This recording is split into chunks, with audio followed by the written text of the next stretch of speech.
I never believed in love at first sight, until the day I literally fell for someone. Well, technically, I passed out from smoke inhalation, but the falling part came later when I woke up being carried over a firefighter's shoulder, his hand gripping my thigh to keep me steady. And something about that touch made my heart race faster than the fire alarm that had woken me up 20 minutes earlier. My name is Marcus, and I've always been the practical one. The guy who meal preps on Sundays, keeps his apartment organized, and has a 5-year plan color-coded in a spreadsheet.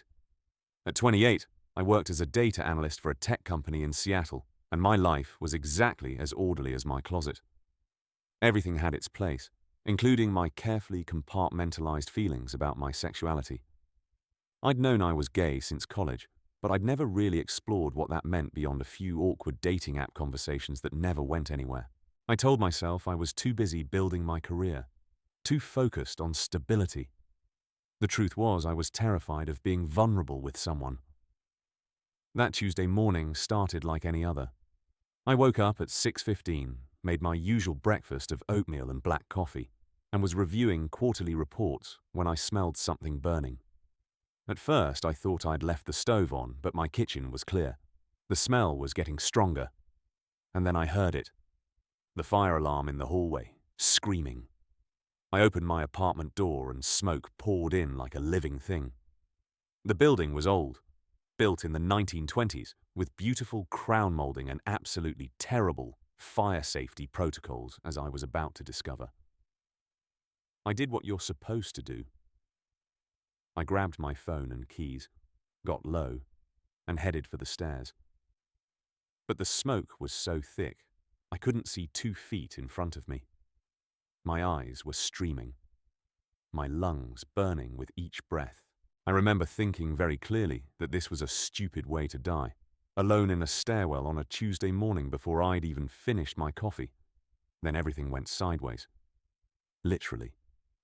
My legs just stopped working, and I collapsed against the wall, sliding down until I was sitting on the landing between the 3rd and 2nd floors. I don't remember much after that. There were voices, the sound of heavy boots on stairs, someone saying my apartment number. Then hands on me, strong and sure, and the sensation of being lifted. When I came to, I was draped over someone's shoulder in a fireman's carry, and we were moving fast down the stairs. I could feel the thick material of a turnout coat against my chest and stomach, could hear the crackle of a radio. And there was this hand, large and warm, wrapped around my thigh, just above my knee, holding me secure. I should have been focused on the fact that I'd almost died.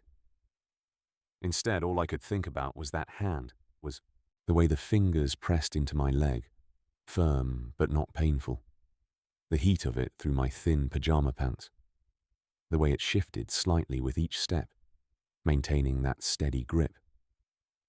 My face was pressed against this guy's back, and even through the heavy coat, I could sense the strength there, the controlled power in the way he moved.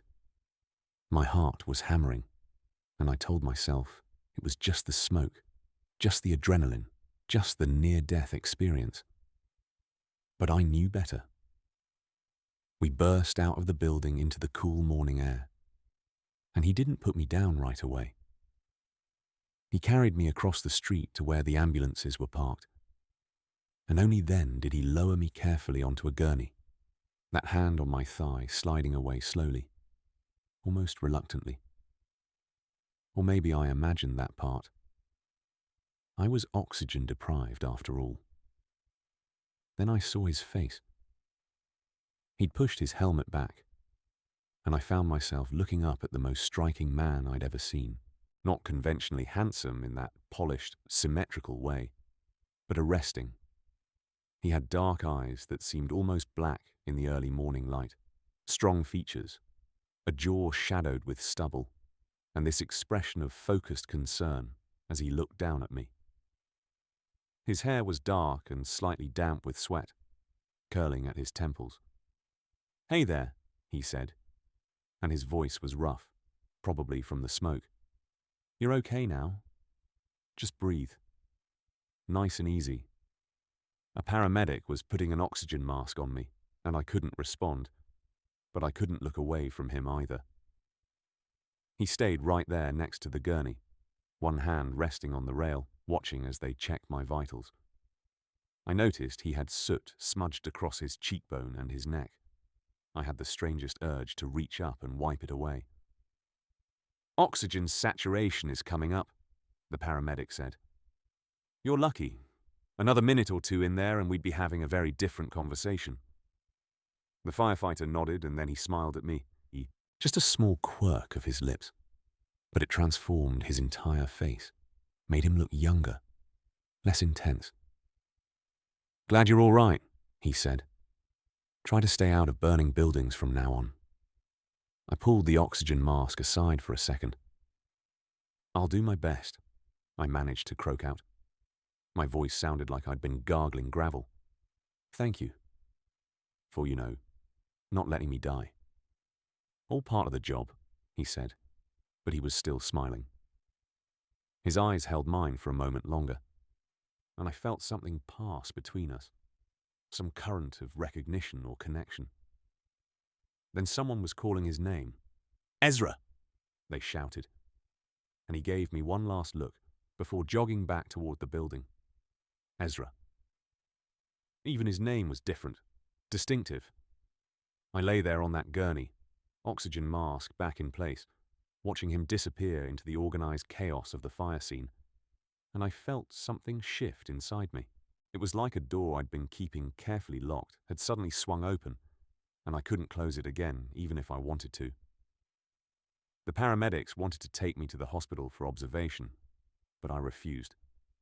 My oxygen levels were good. I had no burns, and I just wanted to process what had happened in private. They made me sign a waiver and told me to go to the ER if I experienced any breathing difficulties. By the time they released me, the fire was out. It had started in a second-floor apartment, an electrical issue, and the damage was mostly contained to that unit and the hallways. My apartment was technically safe to enter, though it reeked of smoke. I stood on the sidewalk with my neighbors, all of us in various states of undress and shock, wrapped in Red Cross blankets, and I kept looking for Ezra in the crowd of firefighters. I spotted him a few times, talking into his radio, helping roll up hoses, but I didn't approach him. What would I even say? "Thanks for the rescue. Also, I can't stop thinking about your hand on my leg." That seemed inappropriate at best, delusional at worst. Over the next few days, I couldn't get him out of my head.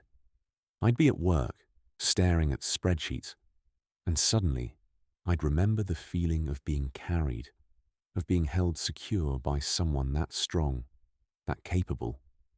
I'd be making dinner and think about his voice, the rough gentleness of it. I'd lie in bed at night, my apartment still smelling faintly of smoke despite aggressive cleaning, and replay that moment when our eyes met, looking for evidence that I hadn't imagined the connection. I told myself I was being ridiculous. He was a firefighter who'd done his job. That hand on my thigh was just proper carrying technique. The prolonged eye contact was just him making sure I was okay. He probably rescued people all the time and didn't give them a second thought. Meanwhile, I was obsessing like a teenager with a crush. But it was more than a crush. It was like something had woken up inside me. Some part of myself I'd been keeping dormant. For the first time in my carefully ordered life, I wanted something messy and complicated and real. I wanted to know this man. I wanted to hear his voice when he wasn't telling me to breathe. I wanted to know what his hand would feel like on my thigh, without layers of clothing and emergency protocols between us. I started going to the coffee shop near the fire station. I told myself it was because they had good coffee, which was true, but really I was hoping to run into him. I never did. I looked up the station online and found a group photo on their website. There he was, standing in the back row, not smiling, looking serious and competent and absolutely devastating in his dress uniform. I stared at that photo for way too long, memorizing the details of his face. 2 weeks after the fire, I did something completely out of character. I baked cookies. I'm not a baker. I'm barely a cook beyond basic meal prep. But I found a recipe online for chocolate chip cookies and spent an entire Saturday afternoon in my smoke-damaged kitchen, making batch after batch until I had something that looked reasonably edible. Then I packed them in a nice tin, wrote a thank you card that I rewrote 7 times to get the tone right, and drove to the fire station. My hands were shaking as I walked up to the open bay door. There were a couple of firefighters working on the engine, and they looked up as I approached. "Help you?" one of them asked. He was older, probably in his 50s, with a kind face. I wanted to drop off some cookies to say thank you. There was a fire at my building a couple weeks ago, and you guys responded. I just wanted to show my appreciation. The words tumbled out too fast, and I felt my face heating up. "That's real thoughtful," the older firefighter said, smiling. "We appreciate it. I'm Captain Morrison.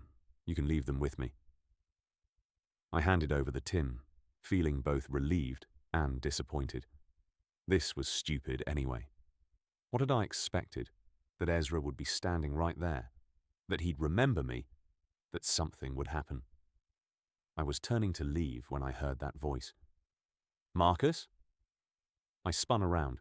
Ezra was standing in the doorway that led inside, wearing navy work pants and a station t-shirt, and he was looking at me with an expression of surprise and something else I couldn't quite read. He remembered my name. How did he remember my name? "Hey," I said, my voice coming out higher than normal. I brought cookies. To say thanks. For the rescue and everything." He walked toward me, and I was struck again by his presence, the way he moved with unconscious confidence. Up close, in daylight, without the drama of the fire, he was even more attractive. His eyes weren't black like I'd thought, but a very dark brown, almost the color of espresso. He had a small scar through his left eyebrow that I hadn't noticed before. "You didn't have to do that," he said, but he was smiling. "How are you feeling? Any lingering effects from the smoke?" "No, I'm fine. Good as new. Thanks to you." There was a pause, and I knew I should leave, but I couldn't make my feet move. I wanted to thank you properly. You saved my life. Like I said before, just doing my job. But the way he was looking at me didn't feel professional. There was an intensity to his gaze that made my breath catch. "I'm glad you're okay. I thought about you. Wondered how you were doing." He thought about me. Those 4 words sent a jolt through my system. "You did?" "Yeah. You were pretty out of it when I found you. It was a close call." He rubbed the back of his neck, a gesture that seemed almost nervous. "I'm Ezra, by the way. Don't think I properly introduced myself during the whole life-saving thing." "Marcus," I said, even though he clearly already knew that. "Which you apparently remember. Hard to forget someone you carried out of a burning building." His smile turned a bit crooked, almost shy, and it was devastatingly attractive. "Plus, you were wearing pajamas with little coffee cups on them. That was memorable." I groaned. Oh God, I'd forgotten about those. That's mortifying. "I thought they were cute," he said, and there was something in the way he said cute, the way his eyes held mine, that made my pulse spike. Was he flirting with me? Or was I reading into this because I wanted so badly for it to be real? Captain Morrison cleared his throat behind us. "Ezra, why don't you give our guest a tour? Show him around the station. We've got time before dinner prep." Ezra glanced back at his captain, and I swear there was a knowing look that passed between them. "Sure, if Marcus has time." "I have time," I said immediately, probably too eagerly, but I didn't care. The tour started in the bay with the engines, and Ezra explained the equipment with genuine enthusiasm. He showed me the turnout gear hanging ready, the tools they used, the way everything was organized for maximum efficiency. He was articulate and passionate about his work, and I found myself fascinated not just by him, but by what he was telling me. When he lifted himself up into the engine cab to show me the controls, I couldn't help but notice the flex of his arms, the way his shirt pulled across his shoulders. We moved inside to the common areas, the kitchen where they cooked meals together, the day room with its worn couches and massive TV.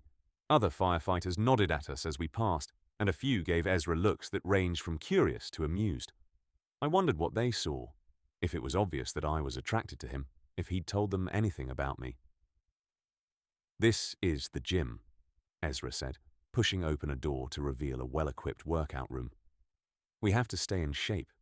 The job is physically demanding." I was very aware of how in shape he was. I can imagine, carrying full-grown men downstairs and all. He laughed. "You weren't that heavy. Besides, adrenaline helps." Still, I'm impressed. I was standing too close to him, I realized. I could smell his soap or deodorant, something clean and masculine. I should step back, but I didn't want to. "Marcus," he said, and his voice had dropped lower, more serious. "Can I ask you something?" My heart was pounding. "Sure." Do you... He paused, seeming to gather his courage. "Would you want to get coffee sometime? Not here? Somewhere else, like as a not-work thing?" He was asking me out. Ezra, this incredible man who'd saved my life, who I hadn't been able to stop thinking about, was asking me out. "Yes," I said, the word coming out almost before he'd finished his question. "Yes, I would really like that." The smile that spread across his face was worth every anxious moment of the past 2 weeks. "Yeah, okay, good. I wasn't sure if you'd be interested. In me. Like that." "Are you kidding?" I said, emboldened by his nervousness, by the fact that he apparently felt as uncertain as I did. "I'd been hoping I'd run into you. That's why I brought the cookies. The thank you was real. But I also just wanted an excuse to see you again." "Really?" He looked genuinely surprised. "I thought I was reading too much into things. When I was carrying you out, and after, when we were talking, I felt something. But I figured it was just the intensity of the situation that I was projecting." "You weren't projecting," I said softly. I felt it too. We stood there in the gym, looking at each other, and the air between us felt charged with possibility. I wanted to touch him, to close the small distance between us. But we were in his workplace, surrounded by his colleagues. "I should let you get back to work," I said reluctantly. "But give me your number. We can figure out when we're both free." We exchanged phones and typed in our information. When he handed mine back, our fingers brushed, and I felt that same electric connection from the first time he touched me. He walked me back out to the bay, and we stood by my car for a moment, neither of us quite ready to say goodbye. "I'm really glad you brought cookies," Ezra said. "I'm really glad you remembered my name," I replied. "Marcus." He said it deliberately, his voice wrapping around the syllables. I don't think I could forget it if I tried. I drove home feeling like I was floating. That night he texted me, just a simple message. "Had a great time talking to you today. How's Thursday for coffee?" I stared at those words for a full minute before responding, trying to play it cool and failing completely. Thursday felt like a lifetime away, but I said yes. The next 3 days crawled by. I changed my outfit 4 times on Thursday morning before work, which was absurd because I was just going to change again before meeting him. I couldn't focus on anything. My coworker, Jenna, finally asked me what was going on, because I'd been staring at the same report for 20 minutes without actually reading it. I have a date, I told her, tonight, with the firefighter who saved me. Her eyes went wide. The hot one you wouldn't shut up about. Marcus, that's amazing. Tell me everything. So I did, and saying it out loud made it feel more real. I had a date with Ezra. A real date. The first date I'd been excited about in years, maybe ever. We met at a coffee shop in Capitol Hill. Neutral territory for both of us. I got there first and grabbed a table by the window, my leg bouncing with nervous energy. Then I saw him walking down the sidewalk, and my breath caught. He was wearing jeans and a dark green Henley that made his eyes look even darker, and he moved through the crowd with that same confident grace I'd noticed before. When he spotted me through the window, his face lit up with a smile that made me forget every anxious thought I'd been having. "Hey," he said, sliding into the seat across from me. "Sorry, I hope I didn't keep you waiting." "No, I just got here," I lied. I'd been there for 15 minutes. "Can I get you something?" We went up to the counter together and ordered. He got a black coffee and I got my usual vanilla latte, which made him tease me about my sweet tooth. The banter was easy, natural, and some of my nervousness started to fade. This was Ezra, the man who'd been gentle with me when I was vulnerable, who'd smiled at my ridiculous pajamas, who'd been brave enough to ask me out even though he wasn't sure I'd say yes. We talked for 2 hours. I learned that he'd been a firefighter for 6 years, that he'd originally gone to college for engineering but realized he wanted something more hands-on, more immediate. He told me about growing up in a small town in Oregon, about being the youngest of 4 siblings, about coming out to his family when he was 22, and having them be completely supportive. He asked about my work, and I found myself actually making data analysis sound interesting because he was genuinely interested, asking smart questions and making connections I hadn't expected. "I have to admit," he said at one point, his fingers playing with his empty coffee cup, "I've been nervous about this all day. I don't date much. The job makes it hard.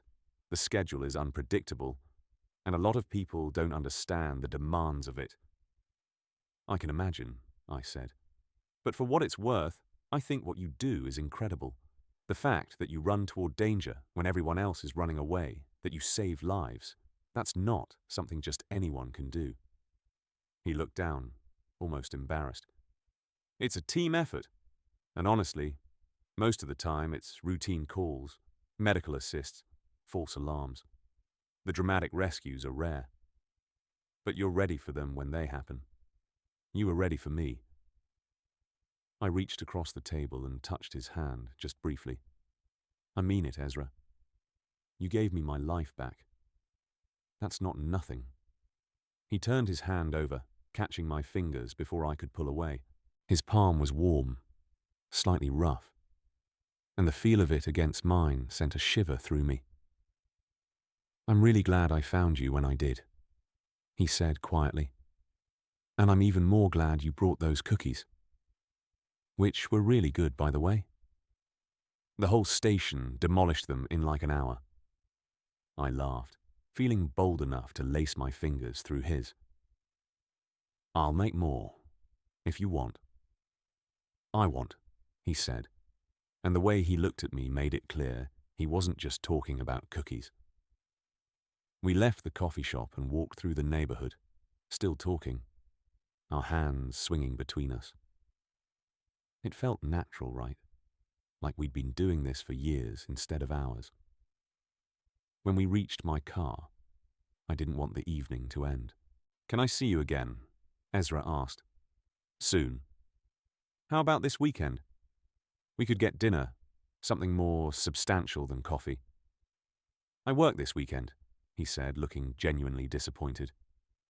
"I'm on shift Saturday through Monday, but I'm off Tuesday.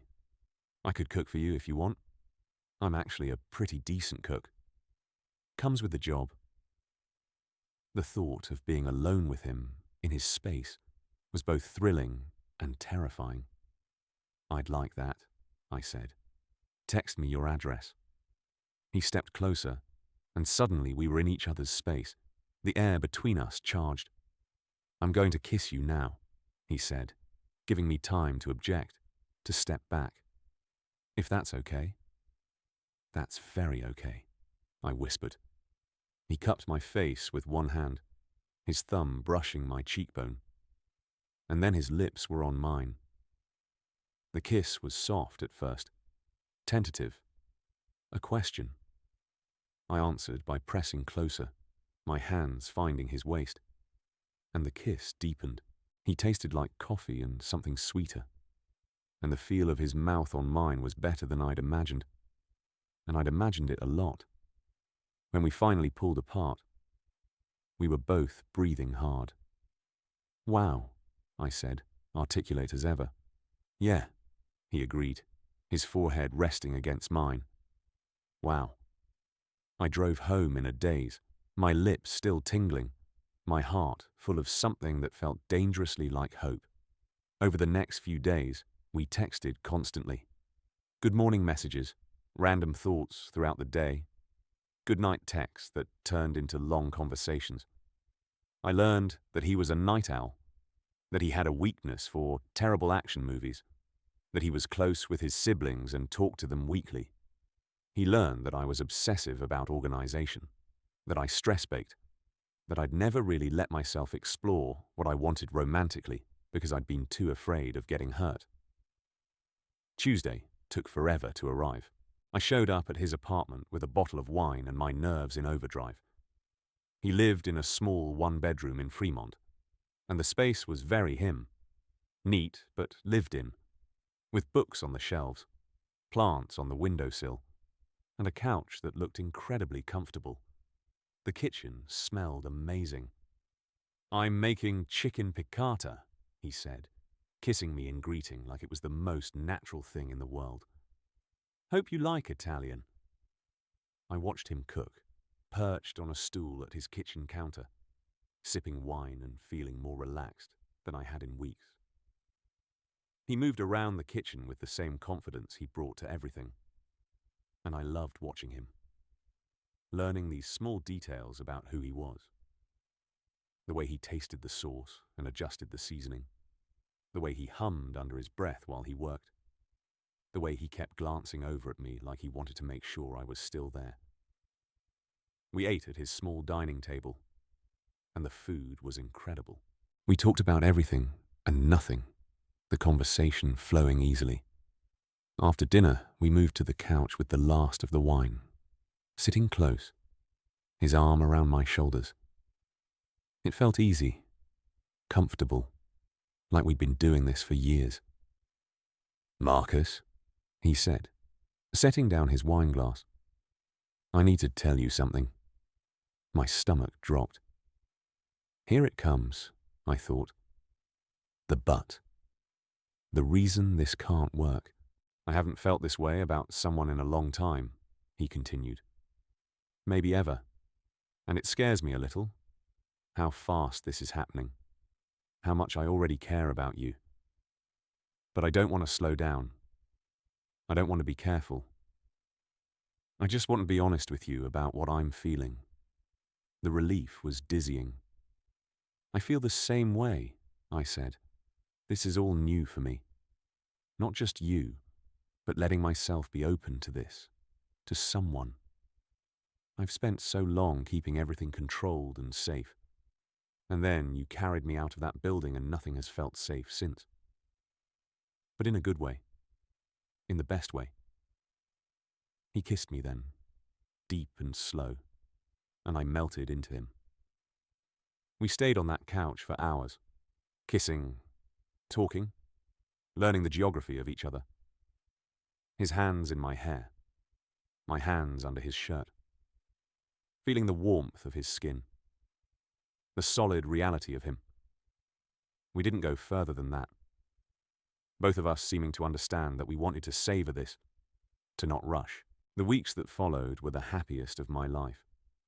We fell into a rhythm around his schedule, seeing each other whenever he was off shift. He met my friends, and they loved him. I met some of his crew, and they teased him mercilessly about the guy with the cookie pajamas. But they were kind to me.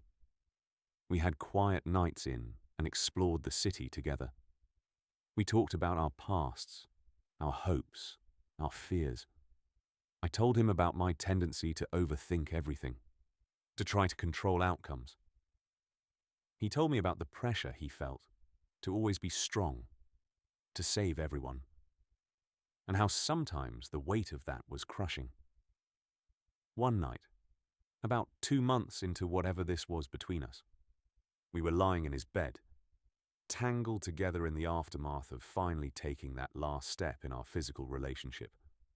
My head was on his chest, his fingers trailing patterns on my back, and I felt more content than I ever had. "I love you," he said quietly into the darkness. "I know it might be too soon to say that, but I do. I love you, Marcus." I lifted my head to look at him, and in the dim light from the street outside, I could see the vulnerability in his eyes, the fear that he'd said too much too fast. "It's not too soon," I said, "because I love you too. I think I have since you put your hand on my thigh and carried me to safety." He laughed, pulling me closer. "That's a weird thing to fall in love over." "Maybe, but it's our weird thing." I kissed him, slow and sweet. "You saved my life, Ezra, and then you gave me a reason to really live it." "Pretty sure you did that yourself," he said. "You were brave enough to bake terrible cookies and show up at my station." "They weren't terrible. They were a little terrible, but I loved them anyway. Just like I love you." We fell asleep like that, wrapped around each other, and I thought about how strange life was, how a fire, a disaster, had led me to this moment, how being carried over someone's shoulder, helpless and vulnerable, had been the beginning of finding my strength. How one touch, one hand on my thigh, had opened up a future I'd never let myself imagine. I'd spent so long being careful, being safe, keeping my heart locked away. And then Ezra had crashed into my life in the most literal way possible. And I'd learned that the scariest thing wasn't being vulnerable. It was never letting yourself be vulnerable at all. It was never taking the risk, never opening the door, never letting someone in.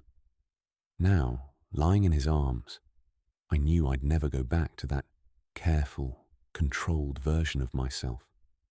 I'd been saved in more ways than one, and I was finally fully alive.